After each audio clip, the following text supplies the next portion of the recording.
wabarakatuh. Perkenalkan nama saya Muhammad Rizky Setiawan. Di sini saya akan mempresentasikan buku yang telah saya baca dan telah saya rangkum, yaitu Funiculi Funicula Before the Coffee Gets Cold.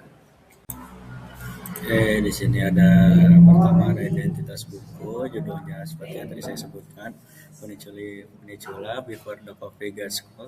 Penulisnya Toshikazu Kawaguchi. Buku ini berasal dari Jepang. Tahun terbitnya 2015 dan genrenya drama, fantasi, slice of life, sama kayak balik ke masa lalu lah, time traveling. Alasan saya membeli buku ini karena konsep perjalanan waktu yang unik, karena emang saya suka yang time traveling gitulah, mau di film atau baca buku gitu. Terus bukunya juga populer, banyak juga yang baca di sini. Ini juga sebenarnya minjam, tapi yang series pertama pas baca suka, akhirnya beli series yang kedua. Ada di rumah, ada buku ini ada 3 series. Judul yang kedua sama, tapi judul yang ketiga tuh beda. Terus latarnya juga di Jepang, karena saya suka budaya Jepang juga dari dulu. Ceritanya emosional dan reflektif, menarik buat dianalisis, sama berlatar di sebuah kafe, karena saya suka kafe. Ya. Oke, berikutnya ada sinopsis. Sinopsisnya berlatar di sebuah kafe kecil bernama Funicula yang ada di Tokyo. Kafe ini memiliki keunikan, pengunjungnya dapat melakukan perjalanan ke masa lalu. Namun, perjalanan waktu tidak bisa mengubah kenyataan yang sudah terjadi. Terdapat banyak aturan ketat, seperti harus duduk di kursi tertentu. Pengunjung juga harus kembali sebelum kopi yang disajikan menjadi dingin. Dan juga pengunjung jika ingin bertemu orang yang ada di masa lalu, harus orangnya itu pernah bareng sama dia ke kafe itu. Ceritanya tuh berfokus pada beberapa pelanggan yang ingin menyampaikan perasaan, memperbaiki hubungan, atau menyelesaikan penyesalan. Melalui kisah-kisah tersebut, pembaca diajak merenungkan makna waktu, kesempatan, dan hubungan antar manusia. Kemudian di sini ada unsur estilistik. Yang pertama ada tema, penyesalan terhadap masa lalu, cinta dan hubungan antar manusia, pentingnya menghargai waktu dan kesempatan. Yang kedua ada alur, menggunakan alur maju, progresif, cerita disusun dalam beberapa kisah pelanggan yang berbeda. Jadi setiap pelanggan ada ceritanya tersendiri. Setiap kisah memiliki konflik emosional dan penyelesaian tersendiri. Karena tiap pelanggan tuh konfliknya beda, yang kekeluargaan, tentang persahabatan, ada adik kakak juga.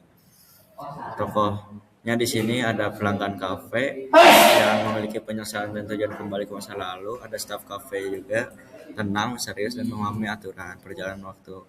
Karakter digambarkan realistis dan emosional. Penukaran lebih menonjol pada perkembangan perasaan tokoh. Latarnya di kafe di Tokyo, waktunya masa modern.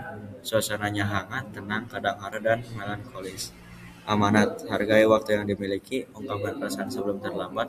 Masa lalu tidak dapat diubah, tetapi masa depan masih bisa diperbaiki. Setiap pertemuan dengan orang lain sangat berharga. Kemudian ada nilai moral. Nilai moral yang bisa diambil dari buku ini adalah: waktu adalah hal yang sangat berharga dan tidak dapat diulang. Penyesalan sering muncul ketika kesempatan lalu berlalu.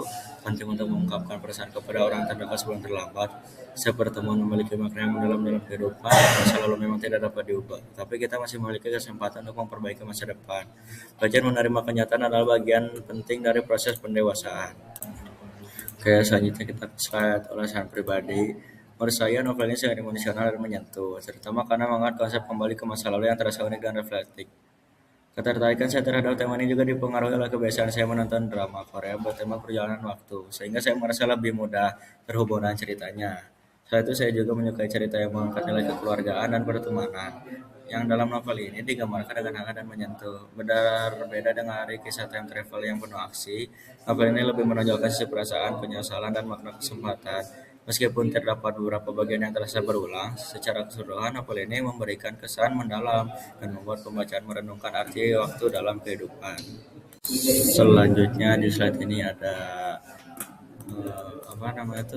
trailer, cuplikan trailer Funiculi Funicula yang bisa kalian tonton, yang bisa tonton oleh link yang sudah saya cantumkan di Canva ini. Jadi menurut saya novel satu ini sangat saya sukai karena mengangkat tema kembali ke masa lalu dan juga emosional tentang kekeluargaan, persahabatan, dan juga persaudaraan. Menurut saya buku ini ratingnya 9/10 lah.